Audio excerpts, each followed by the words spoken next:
So, was John Dickinson a Christian? Well, let's find out in part 2 of his letter. For all these powers established by the mother country over the colonies, for all these immense emoluments derived by her from them, for all their difficulties and distresses in fixing themselves, what was the recompense made them? A communication of her rights in general, and particularly of that great one, the foundation of all the rest, that their property acquired with so much pain and hazard should be disposed of by none but themselves. Or to use the beautiful and emphatic language of the sacred scriptures, that they should set every man under his vine and under his fig tree, and none should make them afraid, which is a direct quote of Micah 4:4.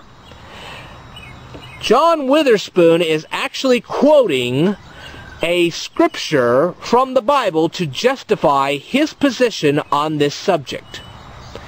Sound familiar? Jesus did that. But that's another subject for another time. The point of the matter is that he is doing what Jesus used to do in quoting Scripture to defend his position. And Jesus was not the only one who did that. St. Paul did this too. Matthew, Mark, Luke, and John all did this. So don't think that that was just Jesus doing that. No, no. Can any man of candor and knowledge deny that these institutions form an affinity between Great Britain and her colonies that sufficiently secures their dependence upon her, or that for her to levy taxes upon them is to reverse the nature of things, or that she can pursue such a measure without reducing them to a state of vassalage? If any person cannot conceive the supremacy of Great Britain to exist without the power of laying taxes to levy money upon us, the history of the colonies and of Great Britain since their settlement will prove the contrary. He will there find the amazing advantages arising to her from them, the constant exercise of her supremacy, and their filial submission to it without a single rebellion, or even the thought of one, from their first emigration to this moment. And all these things have happened without one instance of Great Britain laying taxes to levy money upon them. How many British authors have demonstrated that the present wealth, power, and glory of their country are founded upon these colonies?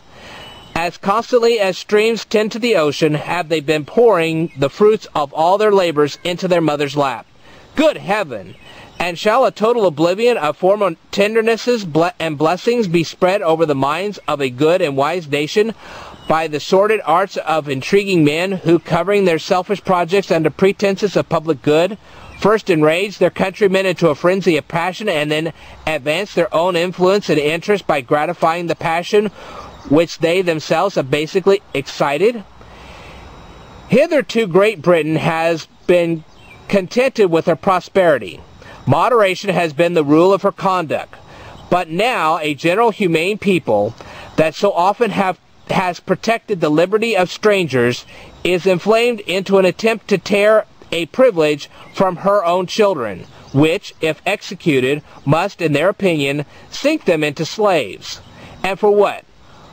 For a pernicious power not necessarily to her, and her own experience may convince her, but horribly dreadful and detestable to them?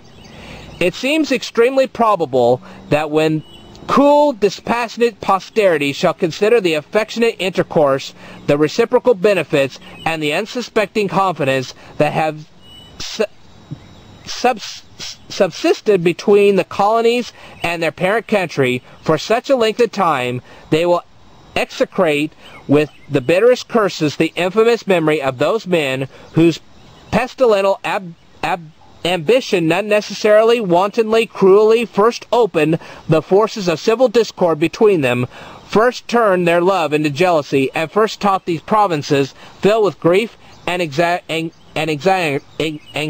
to inquire. John Dickinson, no doubt, in my mind, was a Christian. I have proven this because he actually quoted Scripture to defend his position on this letter.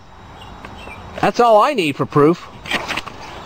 I have now proven that 1/5 of the people who signed that Constitution were Christians. But I'm not done yet. By the time I'm finished, I'm going to prove that over half of these guys were Christians, and that was not a secular document. I'll tell you more in a future video, so stay tuned.